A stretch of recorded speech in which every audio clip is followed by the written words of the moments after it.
There are changes in your life that you've genuinely taken seriously. You leave environments that no longer fit you. You distance yourself from people who drain you. You try to do things differently so the same patterns don't repeat. And for a while, it feels like things have changed. But then, a familiar feeling starts to return. Not the same situation, not the same people, but somehow it's the same kind of experience you've been through before. As if life isn't repeating events, but it's repeating the feeling. And somewhere inside, a question starts to become clearer. Why am I back here? Again? A very common explanation is that you're attracting these things. That something outside of you is reflecting your thoughts and bringing similar experiences back into your life. It sounds reasonable, but there's a problem. Many times, you don't actually want it to happen. You don't choose it. You're not looking for it. You're even trying to avoid it. And it still comes back. This opens up a different way of seeing things. It's not that you're attracting it. It's that a part of you is recreating something familiar. Not because you want it, but because it's familiar. And sometimes, that familiarity is so strong it shapes how you experience things before you even realize it. You can change your environment, change the people, change the circumstances.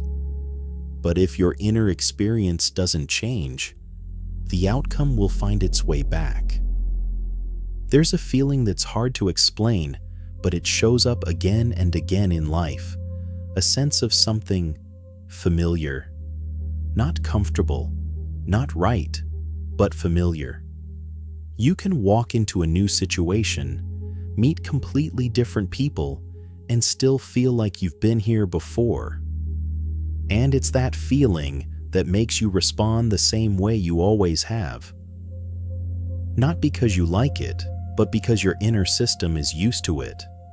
But what makes this even more complex is how you deal with these experiences, or more accurately, how you avoid them. There are things you don't want to feel again, emotions you don't want to touch, situations you don't want to relive, so you avoid them. You redirect. You try to go around them. But then, they come back.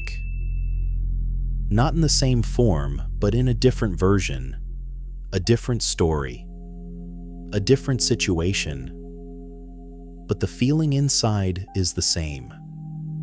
What makes it easy to misunderstand is that you think you've moved on, but in reality, you've only postponed it. What hasn't been seen doesn't disappear. It just waits for another chance to show up. Every time you avoid it, a very subtle signal is created. This isn't resolved yet. Not through words, not through thought, but through the way you respond. And then, your inner system starts recreating situations to bring you back to it. For example, you keep feeling like, no one really chooses me. You don't want to face that feeling.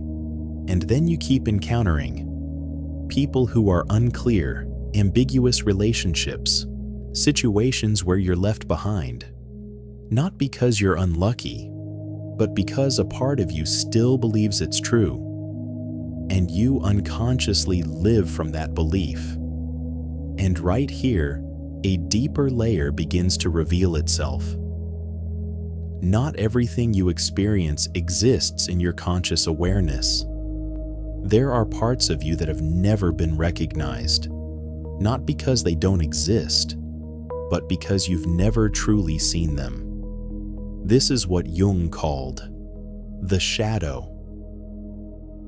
The shadow isn't just negative emotions.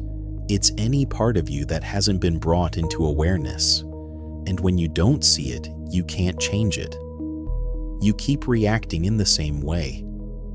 Not because you choose to, but because you don't see another option.